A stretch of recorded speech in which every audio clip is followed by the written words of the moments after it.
Alors la suite, donc on attaque le grand 1 avec un grand 1 plutôt descriptif sur l'essor de la politique de la concurrence, c'est-à-dire comment ça s'est apparu, est-ce que c'est ancien, est-ce que c'est récent, comment ça s'est constitué historiquement, cette politique de la concurrence. On va voir ça en deux temps, avec d'abord le cas des États-Unis, qui est un cas typique, puisque c'est surtout aux États-Unis, enfin c'est aux États-Unis que ça a commencé le plus tôt, ces mesures de politique de concurrence. Et après, on verra plus rapidement le cas de l'Union européenne et de la France.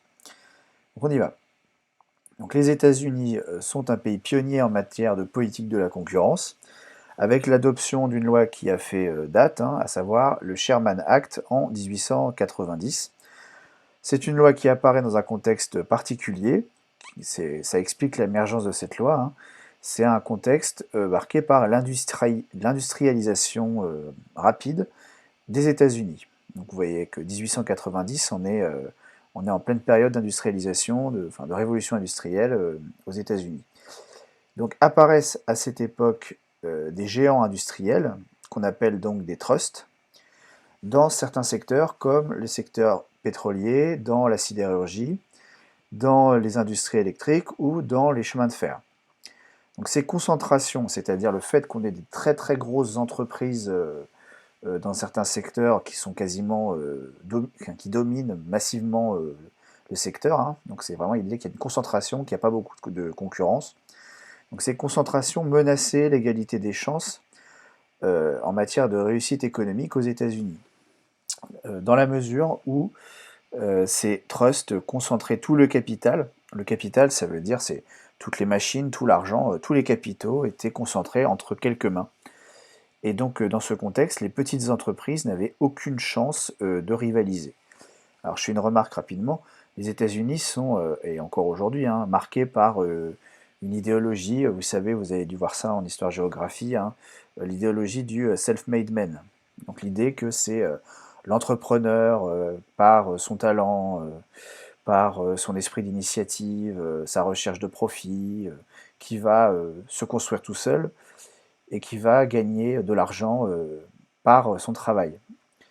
Bon, bah, à l'époque, cette idéologie était menacée par les grands groupes industriels, puisque, alors même qu'on aurait pu être très courageux et très inventif et très motivé, eh bien, ma foi, il était quand même très difficile de rivaliser avec les gros groupes industriels qui existaient déjà.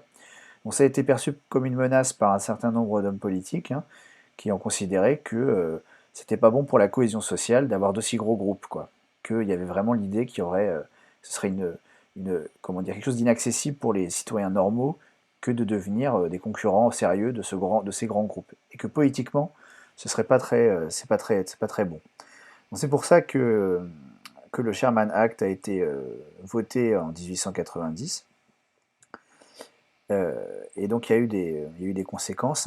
Bon, je reprends à partir d'ici. Donc c'est au début du XXe siècle, donc début des années 1900, que le Sherman Act est réellement appliqué. Donc il y a tout un dispositif législatif, et ce dispositif est mis en place, enfin est mis en mouvement lors du démantèlement de la Standard Oil, donc une entreprise pétrolière fondée par John David Rockefeller. Et alors, elle n'est pas fondée en 1911. 1911, c'est l'année où l'entreprise est démantelée. C'est-à-dire on la scinde en plusieurs groupes, en plusieurs petites entreprises pour essayer de remettre de la concurrence. Donc Rockefeller, ça doit être un nom qui vous dit quelque chose, c'est-à-dire que c'est une famille extrêmement riche. Encore aujourd'hui, le nom de Rockefeller, voilà, c'est attaché à, fait partie des familles les plus riches du monde. Et ça commence par l'industrie pétrolière. Donc par la suite, de nouvelles lois viennent compléter le dispositif antitrust, puisque désormais on parlera de loi antitrust ou de dispositif pro-concurrence, antitrust, parce qu'on veut éviter la formation de grands groupes industriels. Donc les dispositifs antitrust, donc on a d'abord le Clayton Act, qui vient compléter le Sherman Act, et le FTC Act, FTC pour Federal Trade Commission, qui apparaissent donc en 1914.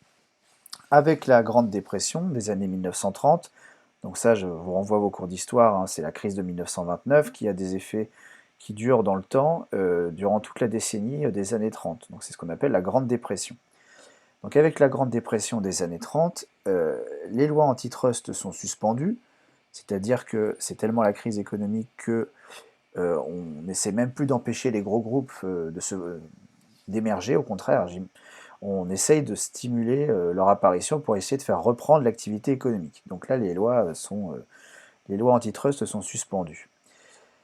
Les investigations, alors oui, ces lois antitrust sont suspendues par l'administration Roosevelt, donc Franklin Delano Roosevelt, hein, qui était donc le président des États-Unis à l'époque. Donc vous avez une petite photo ici, de la même façon que vous avez une photo pour Rockefeller.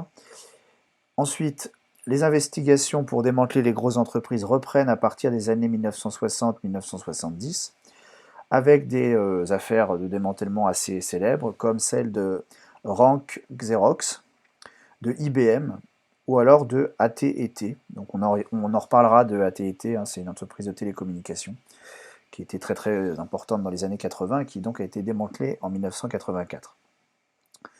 Sous l'ère Reagan, donc Ronald Reagan, les années 80, puis George Bush, donc président également des États-Unis, donc le père, hein, parce qu'il y a bien deux George Bush, hein, vous savez, il y a le George Bush père et le George Bush fils qui a connu donc, vous savez, les attentats du World Trade Center. Donc sous les ères Reagan et Bush père, les investigations antitrust sont de nouveau mises en sommeil pour revenir dans les années 1990 sous la présidence de Bill Clinton, donc Bill Clinton président américain, donc dans les années 90, et notamment avec des poursuites, c'est-à-dire des décisions de justice qui ont fait date, hein, qui ont fait grand bruit, contre Microsoft ou le cartel des vitamines en 2001. Bon, tout ça, on va en reparler plus tard, mais c'est pour poser un peu le décor. On passe maintenant au grand B, l'essor donc des politiques de concurrence dans l'Union européenne et en France. Donc déjà, dans l'Union européenne et en France, les politiques de concurrence apparaissent beaucoup plus tard. C'est plutôt, on va dire, d'un point de vue culturel, c'est quelque chose de beaucoup plus américain. L'idée que la concurrence, c'est l'alpha et l'oméga de tout. En Europe, on n'a pas toujours eu cette vision-là, donc c'est plutôt récent la mise en place des politiques de concurrence. Donc on commence ici. Donc les premières mesures de politique de la concurrence datent de la mise en place de la Communauté européenne du charbon et de l'acier, la fameuse CECA, ou CECA, en 1951. Certains articles au sein de la CECA, la CECA, relèvent alors d'une politique antitrust. Ça veut dire, si je résume, qu'il y a certains articles qui, dans la manière dont ils sont rédigés, laissent à penser que le but est d'éviter la formation de grands groupes industriels. À partir de 1957 et la fondation de la Communauté économique européenne, la CEE, par le traité de Rome, l'Europe se dote d'une véritable politique de la concurrence. Mais c'est surtout à partir des années 2000 que la Commission européenne devient très active dans le contrôle des concentrations. Donc les concentrations, hein, on l'a déjà dit tout à l'heure, hein, on a déjà vu d'ailleurs c'était quoi les concentrations verticales et horizontales. Quand on entend le mot concentration, on entend par là l'idée que les entreprises vont fusionner ou se rachètent les unes les autres et pour finalement grossir. Donc contrôler les concentrations, c'est s'assurer que les fusions et acquisitions des entreprises n'aboutissent pas à des trop grosses entreprises qui développeraient du coup un pouvoir de marché, qui serait nuisible pour les consommateurs. Donc là, c'est vraiment à partir des années 2000 que la Commission européenne surveille de très près les concentrations. À partir de 2009, et l'entrée en vigueur du traité sur le fonctionnement de l'Union européenne, donc TFUE, certaines dispositions du traité de Rome sont modifiées. Alors ça c'est un petit peu technique, mais on va en reparler après. Notamment, il va y avoir la suppression du système de notification préalable. Ça veut dire que quand des entreprises souhaitaient s'associer ou se fusionner, il fallait prévenir à l'avance les autorités de la concurrence de ce qu'elles allaient faire. On appelle ça les systèmes de notification préalable. Donc ça, c'est supprimé dans les années 2000. Par ailleurs, l'adoption du TFUE entraîne une décentralisation de la mise en œuvre des politiques européennes de concurrence. Bon, ça, c'est une expression un peu barbare pour dire que désormais, c'est les États à leur échelle locale, nationale, qui se débrouillent pour mettre en place les directives de la concurrence qui sont décidées plus haut dans l'échelle de l'Union européenne. Ce n'est pas l'Union européenne qui intervient directement dans les États, c'est l'Union européenne qui élabore la réglementation, les lois, et qui va ensuite déléguer le travail de mise en place et de respect de ces règles aux États. Donc en France, il faut attendre 1986 pour que soit créé le Conseil de la concurrence, qui a changé de nom plus tard, hein. Aujourd'hui composé de deux instances. D'une part, vous avez l'autorité de la concurrence, et d'autre part, la Direction générale de la concurrence, de la consommation et de la, j'ai oublié, de la répression des fraudes, DGCCRF, voilà, qui est très connu, hein. Donc Direction générale de la concurrence, de la consommation et de la répression des fraudes. Donc voilà de bonnes informations pour cadrer le sujet. Bon, évidemment, il ne faut pas tout apprendre par cœur, mais c'est quand même bien d'avoir une petite idée de l'origine des politiques de concurrence, notamment pour nourrir une petite introduction. Voilà, si vous avez un sujet qui tombe là-dessus au bac, c'est bien de démarrer avec un chiffre parlant, une date. Ça vous permet d'amorcer la rédaction et de poser un peu le cadre du sujet. Donc c'est un peu à ça que sert cette partie descriptive. Et puis parce que dans la suite du chapitre, on va revenir sur des dates clés, sur des événements comme ça qu'on aura pu déjà voir rapidement en début de chapitre. Voilà, cette vidéo est terminée. On reprendra ça demain. Bonne fin de journée.